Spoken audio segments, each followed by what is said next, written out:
The finest name in sewing.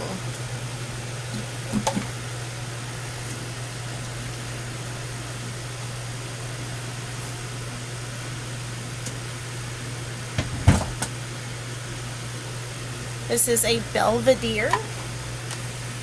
I don't know much about it. I'm going to take it apart, clean it up, and hopefully there's no missing pieces. I understand not everybody's a big fan of Temu, but this is like the tiniest screwdriver that I had in my kit, and then this one is like for the sewing machine. I got it off of Temu, this green one. It's so itty bitty. I have tiny hands, just for you guys' like reference. So this is like a scalpel, and this is how tiny it is. It's so little.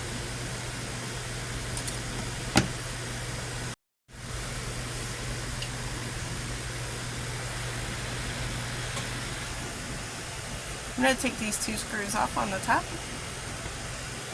There's missing a screw on this side.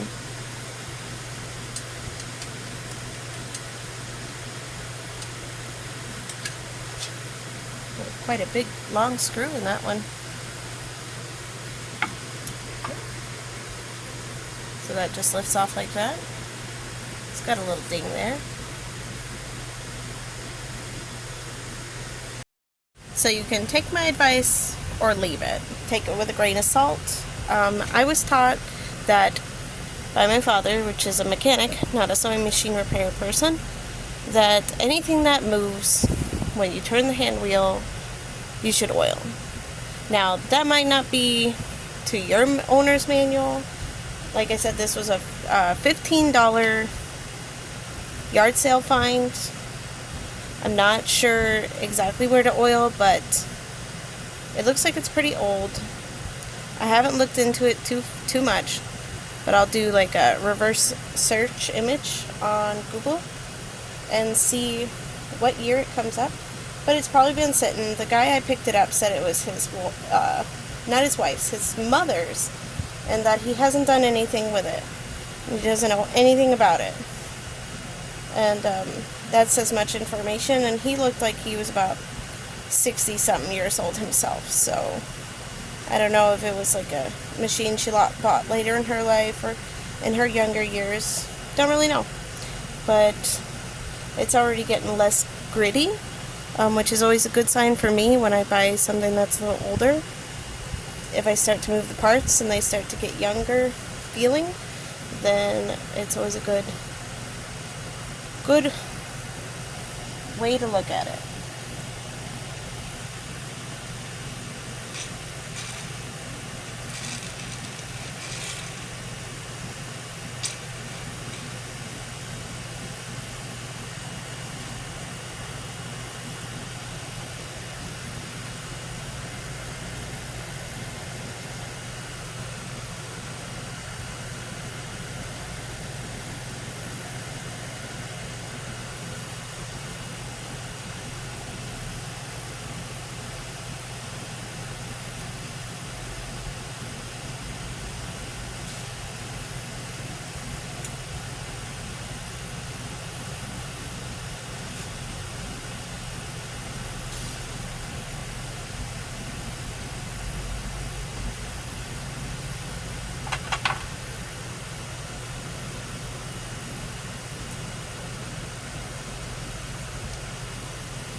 Oh,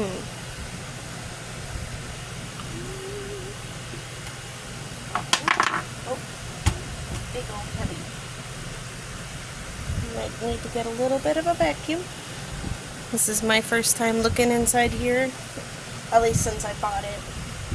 And I bought it like I want to say like during the beginning before it got hot, so I would say like May-ish. It's usually when people in Las Vegas do yard sales, because it's too hot to do it during the other months unless you absolutely have to do it because of financial reasons. which is a legitimate thing. But usually people don't have really great big yard sales unless the weather is nice. But lately we've been having a little bit of monsoon season coming, and it's been a little muggy. Today is rainy. The last two projects that I've been working on, I was working in my trailer, or in my house, because the trailer was just horrendous.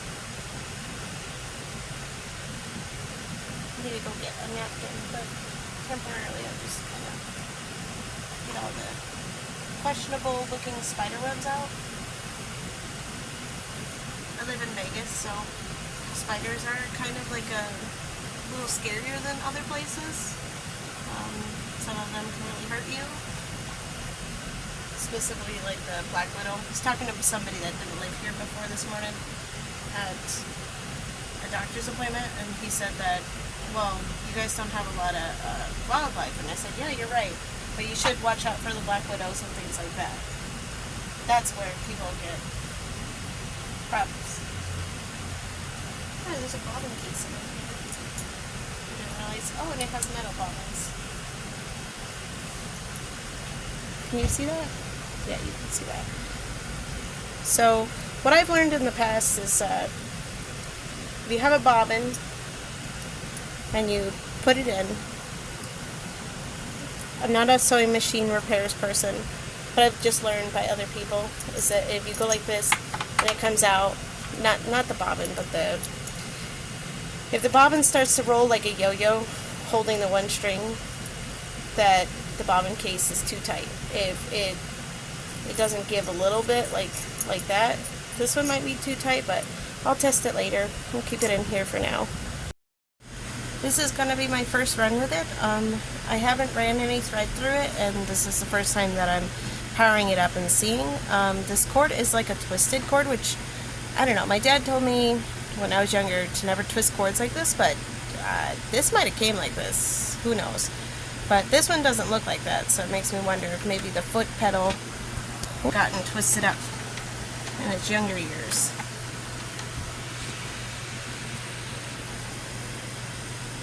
But my dad told me to never treat your electronics like this, so I'm just going by what he says, but that one is like too perfect to not be twirled up naturally like that. So I'm thinking that probably just looks like that. If I find out different information, I will list it in the description, or I will make sure I put it at the end of the video as like a final review. And here we go. Sounds fine to me. Oh, this is like very hard to figure out. I'm wearing flip-flops. I'm trying to figure out if it's going too fast or not. It's kind of hard to gauge. It's a little faster than my machine. I'm used to one of those electronic machines now. It's an embroidery machine. It goes a little bit slower when I press. I'm barely touching the pedal. Here, I'll bring it up so you guys can see. Here's the pedal. Here's the look good.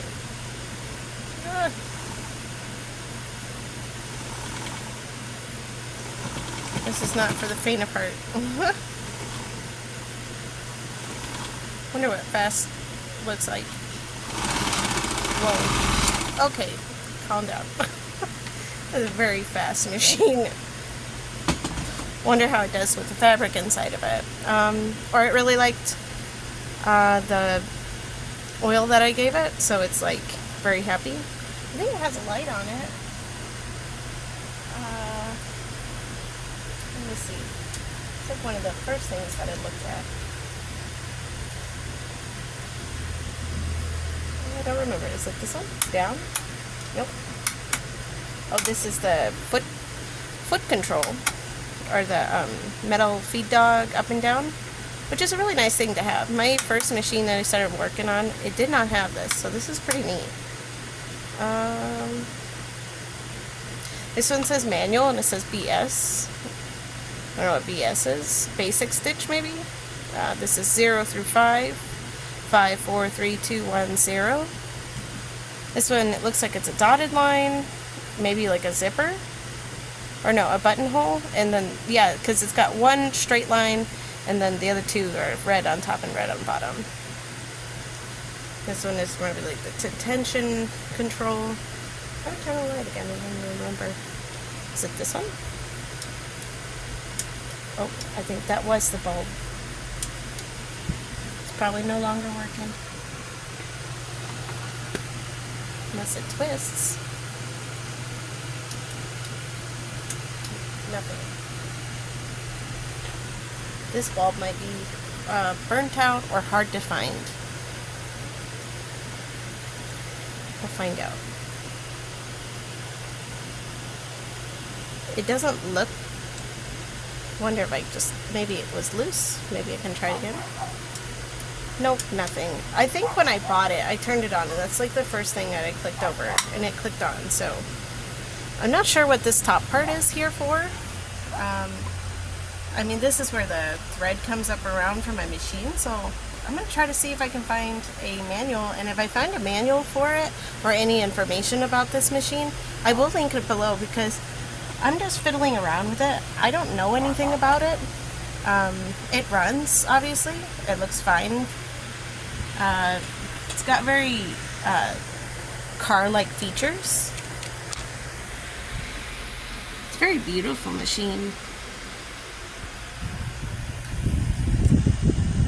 Kind of looks like Star Wars machines. The box is, the wood box is a little worse for wear, but there's some bobbins in there. There's a cord here for the actual connection to the wall. Okay, so I went online and I did a little bit of trying sleuthing around and looking at stuff. Gotta take that little plastic thing off. Oh, there it is. That right there will tell you what type of machine it is exactly. And I don't know why I thought, but like, I thought that the type of machine would be easily accessible in the front, but it's not. It's actually, oh, there it is, model 850B. It's on the back behind part, but I didn't know that. My bad. Like I said, this is my first time opening it up and finding anything about it. I took some notes from everything that I found on the internet. It is a Alder Belvedere. I'm trying to get some aesthetic shot there. It's an Alder Belvedere. It is a German machine, but it's made in Sanshin, Japan. It looks like it would be like 1960, but that year I really haven't gotten to it because when I looked it up, it didn't have some like clear information. Apparently there's not a lot of clear information on it. One person had said, and I'll link it all down below, that there's a geared plastic component inside of it which makes it obsolete or, breaks easily. The attachments that fit on here, someone had said that it's high shank machine attachments, so that's some good news because that's not something that is hard to find. You can try to find them. Let's see. Ritcar is the one that makes the attachments. They also said that it could be like a Nelco model. Somebody had talked about the light bulb and saying that it's an appliance light bulb, so if you need to buy a new light bulb, try not to look up sewing machine light bulbs, to look up appliance machine light bulbs. Someone had said that any class 15 bobbin manuals should be sufficient. There is a seller on Etsy that sells a PDF for this machine and machines like it. It is $9.99 for that PDF. And I had looked up into this lady's site, not the one on Etsy, but somebody that had probably just taken it apart or has a little bit of know-how about the machines, and she shows you how to oil this machine. So in the rest of this YouTube video, I will show her oiling spots the way that she shows them in her little printable PDF. Let's see. Okay, like I said before, I am not a sewing machine repair person. I'm just trying to share the little bit of knowledge about this pretty awesome machine that I had just recently found. And I had a boo-boo. And a really big boo-boo happened just now. Oh, gosh, this thing is heavy. My reverse button just went in. I pushed it in to, I guess that's a reverse. And I went to do it and boom, it's stuck. It's not going in or out no more. I also found out that you can move this over to 1, 2, 3, 4. Oh, maybe that. Alright, if I find a replacement belt website to buy one, I will let you guys know. But I'm not going to mess with it because it looks like it's fine. I'm going to touch it. Watch, it's going to break on me as I'm talking about it. But there's a little washer that went here that fell down, so if you do take it apart, just remember that goes back there. So I'll just put that there for now. So that's the side of it. The longer of these two screws goes at the top here. This one goes here. Actually, you know what? I'll just put them in like that because I'm getting a lot of screws and I'm getting a little confused. Should probably label them, you know, with masking tape or, you know, something like that. But y'all know that, like, that requires me to go in the house again, and I'm not going to do that. Just learn by example. I'm just going to take as much as I can off so that I can get to the insides, because like I said, the reverse button is stuck in reverse. Oh no! Almost lost it, you guys. It almost went into the Bermuda Triangle that is my sewing trailer.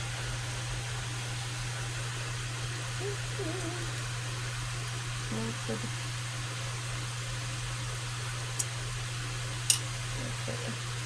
Looks like this one is attached. Let's see.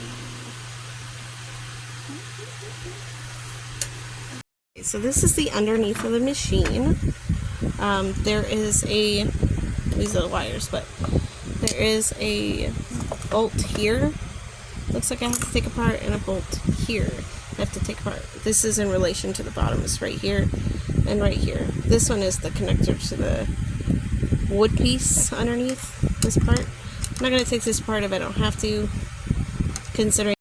Okay, ladies and gentlemen, or whoever I'm talking to on here, we have success. I went in here and I moved this slightly like this, and I'm going to keep oiling it and pushing it back and forth from the front end so that I can get it to loosen up instead of just getting stuck, because if I'm sewing and it's going to start doing things like that, might as well just throw it in the garbage. So we're going to oil it and keep it going back and forth until it gets unstuck from its gritty past. Right here I just pushed it in and it popped out. Oop, can't see it, can you? Anyway, that's my finger. Don't need to see all that. This is the back of that button here. And I just pushed one of these little screws here, and I just pushed it back forward. Hopefully it doesn't just keep getting stuck like that, but you know, who knows? We can only try. I guess that was a pretty real problem for like real usage. I'm pressing as hard as I did the first time and it's no longer getting stuck. I oiled where you can see it moving in and out there, and then I moved, since this bar here in front here to the right a little bit moves up and down, I just put some oil on there. I'll flip it over and see if I can't put some more oil on the bottom. But thank God it's not stuck in reverse anymore. The manual, well, oiling instructions that I downloaded from the internet, they said that this one here next to the needle plate or feed dog is not an oiling hole, so don't put oil in these. But if you go down here, this is a slightly different machine, but it says there's on the back of the machine you're supposed to put oil on that. This is unfamiliar territory for me, as I've never had to put oil in holes like this. But you know what? in the inside in here, there is some kind of like moving back looking part, so sure. Sounds good to me, guys. Don't really know. Alright, so I'm going off of these instructions here at the bottom. Like I said, it's on the thing. So it says to oil here at this section here where the parts are movable, which I totally agree with because that's what my dad told me. So I think I probably already oiled that earlier. The next one on here is over in this area. It looks like this is the joints that I oiled earlier. I know that this machine probably don't need as much oil as I'm putting on it, but you know what? It's fine. I'm doing what I can. It's better than it crunching gears. Oh, this is the slide thing inside. This side thing here says to oil this. Or at least that might be actually an oil hole there. Again, like I said, take my advice with a grain of salt. Let's see what else we got here at the bottom. We got one here.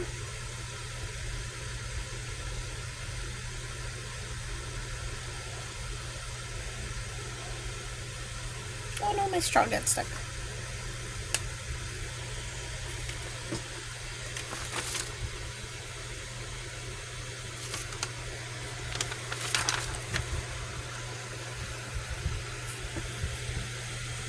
Anywhere it moves.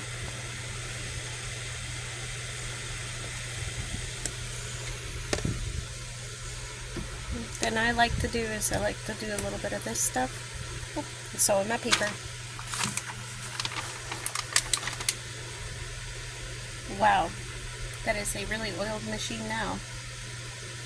Wonderful. Beautiful. Smooth like a butter. Don't even feel no grinding, nothing. Wonderful.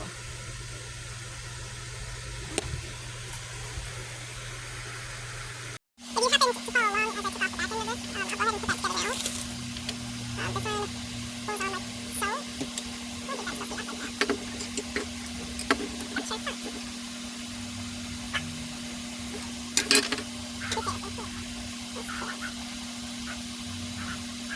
And so the new machine, if you're going to clean with water, you should always like get that water off there, because I'll never put that in here, it never works for us.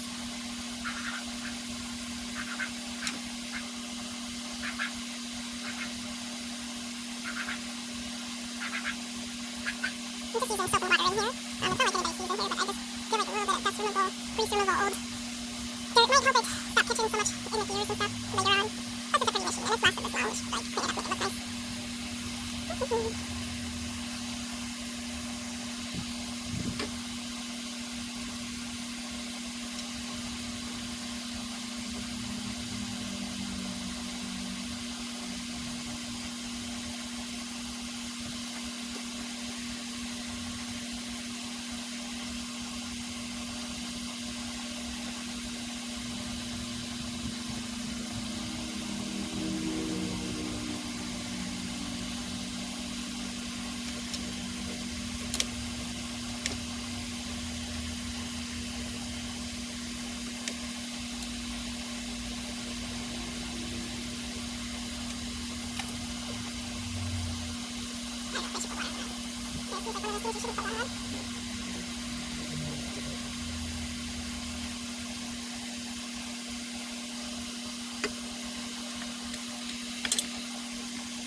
On that thing that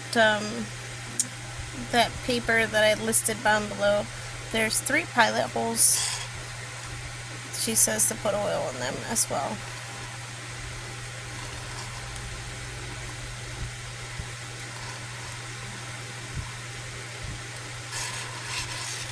Oh, am I out? There we go.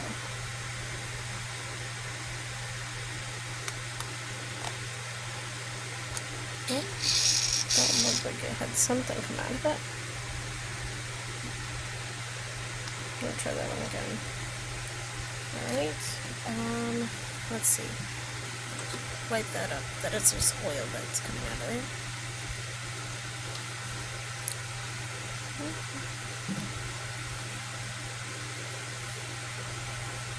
An oily rag, I think, is probably the best thing to clean metal type structures instead of the water, because I think it's kind of like breaks down the naturalness, natural grittiness to oil. I suggest using the oil as a lubricant. And there's that reverse button that I was able to oil and get back to normal. So if you have this machine, make sure that you oil inside, because apparently it doesn't pop back out. It's not very nice.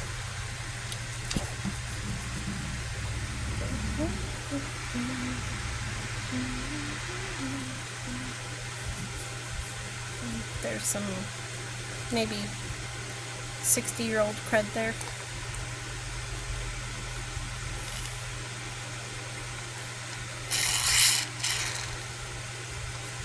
Ah, see? Oil. I'd take it off right away. Must have been there probably for like 60 years, and a little bit of oil goes a long way. Yeah, I didn't think about oiling these buttons, but I don't know if there's something that should be oiled. Take caution.